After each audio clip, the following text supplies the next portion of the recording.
saya nak baca juga komen oleh rakan kita di Facebook, oleh Saiful Ramli. Dia kata, kalau saya menangis, orang akan cakap saya poyo. Sabar je lah. Tapi mungkin ini dalam konteks lelaki kot. Orang tengok, lelaki kalau nangis ni poyo. Tapi itu tadi kita dah tanya bersama dengan Muaz kan. Betul. Okey sebenarnya untuk lelaki menangis. Okey, tak ada masalah. Sebab bagi saya, lelaki ni akan nangis bila sampai satu tahap dia berada di satu kedudukan yang paling rendah lah. Dan nangis itu pun di serta-serta tempat yang mungkin kadang-kadang pasangan kita tak nampak. Sebab kita profesional. Kita nak nangis tu, kita nak lepaskan. Power lah, nangis pun ada profesional. Saya rasa perlu ada lah, Yana. Ada. Tapi kadang-kadang nangis tu dia tak tahu. Dia sampai suddenly, let's say kita teringat orang yang dah tak ada kan. Kita tengah drive, kita boleh nangis. So tapi kita habiskan. Kita teringat tadi kita gaduh dengan pasangan kita. Wah, aku gaduh, aku nangis. Tapi balik kita dah relax. Betul lah kata coach. Nangis tu dia akan kembalikan hormon kita untuk jadi stable balik. Tapi kalau menangis depan orang ramai tu, terutamanya kalau nak menangis dekat TikTok lagi, saya tak boleh, saya rasa. Okey. Nangis bertempat lah. Nangis bertempat. Kalau lelaki nangis kat TikTok tu, saya macam real. Okey, maafkan saya. Mungkin ada orang yang menangis kerana dia betul-betul menangis. Ada orang yang menangis kerana dia boleh lakukan perkara itu. Mungkin demi konten ataupun demi penangis profesional dan sebagainya lah. Okey. Tapi Datin, mungkin Datin boleh kongsikan juga kalau dalam masa orang putih ni your lowest point lah. Apa perkara sebenarnya yang berlaku sebagai ibu, sebagai isteri, sebagai anak, apa perkara yang membuatkan Datin menangis tanpa boleh dikawal dan kesedihan itu juga dikongsikan bersama dengan peminat-peminat dan juga masyarakat. Mungkin untuk memberi pengajaran ataupun pembelajaran sebenarnya. Macam mana nak cakap? Saya ni sebenarnya daripada saya kecil, daripada saya zaman kanak-kanak, saya memang suka budak tau. Saya memang suka budak. Sampai anak-anak orang semua saya bawa balik rumah. Main kat rumah. Jadi apabila saya dah jadi ibu, saya dah kahwin jadi ibu, saya ada anak, saya ada satu sifat yang saya tak suka anak saya menangis juga. Macam dengar macam pelik kan. Tapi macam, kau nangis je, saya laju. Sampai my husband kadang-kadang, yang diorang okey. Maybe terjatuh sikit ke, benda-benda macam tu. Tapi saya macam, macam mana? Kenapa? Saya macam sangat.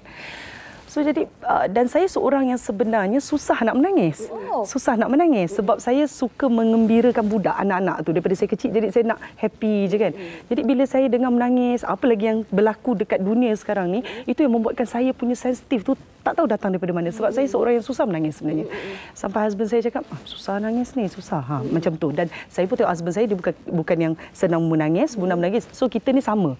Jadi apabila sampai satu tahap yang macam sekarang ni, dunia dah pelik-pelik, zaman dah pelik-pelik sekarang ni, dah berlaku peperangan macam ni yang sangat menyedihkan, yang ada pula kena-mengena dengan anak-anak, budak. Saya terus bukan diri saya rasa dah. Saya dah ke tahap yang macam so easy saya menangis, sangat senang.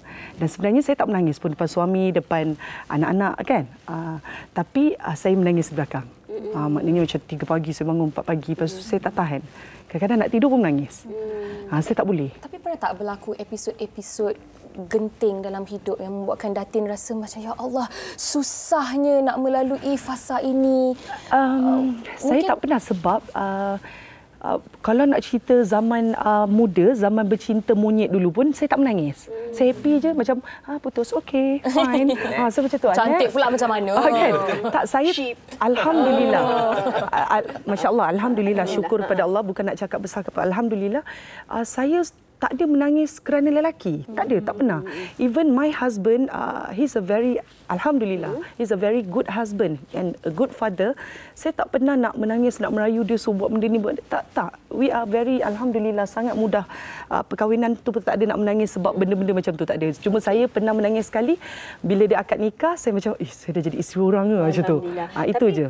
Ketika beberapa tahun lalu, ketika pandemik COVID-19, ketika itu juga kalau kita lihat bagaimana keadaan COVID. Yes, masa COVID tu pun saya ada menangis kerana apa? Sebab masa tu saya rasa, ya Allah, susahnya nak dapat ambulans, suami saya dah nak mati dah ni, macam tu.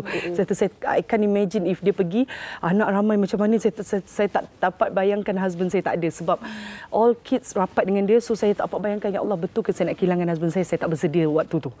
So jadi itu yang saya menangis, saya kata, kenapa susah sangat dunia ni, ambulans sampai ambulans pun susah dapat, kenapa semua orang tak boleh nak tolong. Saya rasa itu yang jadi serabut sekejap masa keadaan COVID-19 itu tadi yang coach katakan tadi, menangis bertempat itu dalam keadaan atau situasi tertentu. Sebelum pergi kepada coach, tak tanya kepada Muaz. Pernah tak Muaz juga dalam keadaan sebegini menangis macam tak kiralah siapa di depan, keadaan bagaimana, peristiwa menyedihkan yang menyebabkan air mata tu terus menangis, tak salah untuk macam menangis. Fiza kata itulah lowest point. Saya menangis yang memang tak berhenti apabila kehilangan orang yang saya sayang lah. Saya kehilangan nenek saya kehilangan ayah saya. Jadi bila saya cakap macam tu, dia akan automatik sampai benda tu kan.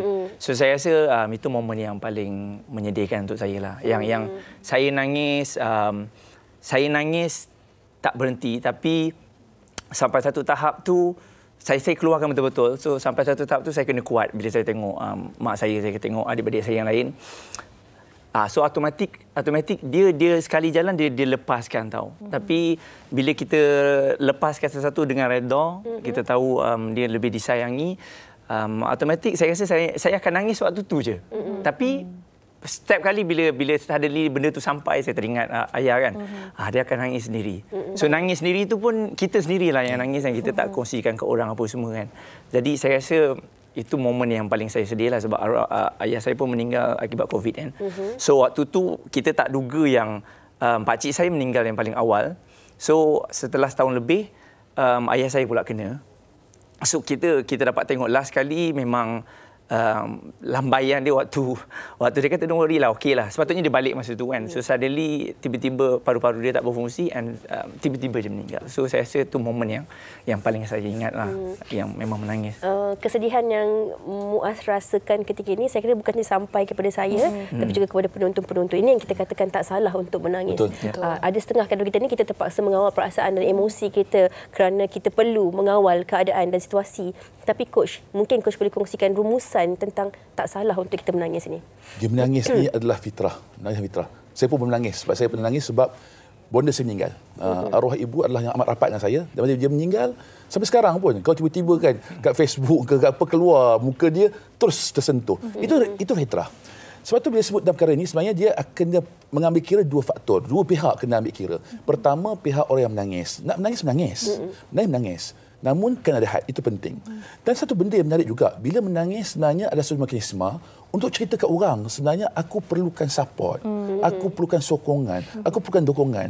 Bukan aku nak korang ni bagi duit ke bagi apa. Sekadar menjadi pendengar yang baik. Sebab itu sebagai seorang sahabat, bukan kalau kita lah sebagai orang sahabat, nampak kawan kita menangis, nampak anak kita menangis, nampak isteri menangis, kita tak perlulah kata bahawa mereka lemah dan sebagainya. Kita pula kena sokong mereka. Kita pula dokong mereka. Suatu dalam hal ni saya nampak. Dan menangis ni, menangis. Sebab itu adalah satu mekanisme yang memang Tuhan dah bagi kepada kita. Untuk mengembalikan diri kita ke tahap yang kembali baik. Kerana selalu orang menangis ni sebab dia balik kepada tahap yang paling rendah. Emosi yang paling rendah. Maka nak bangkitkan emosi tersebut adalah menangis. Menangis. Untuk kembali stabil, meningkatkan orang kata hormon-hormon bahagia, untuk memastikan kita rasa lebih lega. Dan orang yang melihat kena sokong. Penat dengan kehidupan pun kadang-kadang menangis juga. Betul. Sebab kadang-kadang apa? Yang kita bimbang kadang-kadang bila orang menangis tak ada sokongan. Itu yang kita bimbang. Takut sampai tahap dia membuat keputusan yang tak rasional dalam hidup dia. Coach, tapi ada setengah orang dia memang tak nak orang tahu dia menangis ataupun orang tak nak dia dalam kesedihan. Ini bahaya tak? Lagi bahaya. Ini lagi bahaya. Sebab tu saya kata. Sebab tu yang bagi orang yang mana nak menangis, yang mana rasa nak tahan-tahan menangis, bagi saya kena berhati-hati. Kena berhati-hati. Kena berpada-pada.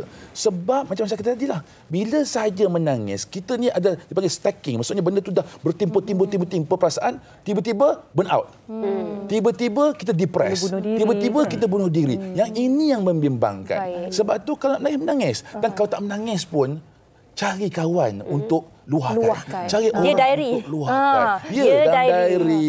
Dan bagi saya suka bila orang sebut dalam TikTok tu. Dia menangis dan sebagainya. Walaupun kita tak tahulah bentuk fake ke, betul ke kan. Adakah komen-komen di bawah kalau kita menangis di TikTok tu boleh kita pakai? Adakah fake tu sebuah perkara lain. Tapi kalau betul itu sebagai benda yang real, benda yang tulen, silakan. Dan kita melihat tangisan ini sebagai coping mechanism dan juga defense mechanism sebenarnya. Kalau ada orang yang menangis, so janganlah menangis. menangis. Jangan kita kata begitu pula. Mungkin itu cara dia untuk menenangkan kembali hati mereka. Ini kerana dari sudut psikologinya juga ada proses-prosesnya untuk mereka luahkan, lepaskan, proses bersedih dan sebagainya. Betul, kalau macam seorang orang yang buat terapi kan, hipnosis. Kadang-kadang orang tu menangis dia biarkan.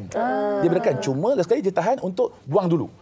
Dia untuk distract dulu supaya kembali normal balik. Okey. Baiklah, jadi tak salah untuk anda menangis. Kalau anda sedang menangis ketika ini, tak apa, teruskan menangis, tapi kena ada hadnya. Ambil tisu tu, lap air mata anda. Betul. Dan kita ucapkan terima kasih kepada Datin Rebecca, Muaz dan juga coach di atas perkongsian hari ini, dan semoga apa yang dikongsikan ini dapat memberi manfaat kepada kita dalam kehidupan seharian. Menangis tak salah, perlu ada hadnya, dan kalau boleh biarlah juga bertempat. Betul. Dan mendidik anak-anak juga, jangan membezakan anak lelaki dengan anak perempuan. Anak perempuan boleh nangis, anak lelaki tak boleh nangis. Kerana tangisan itu adalah rahmat untuk kita semua. InsyaAllah.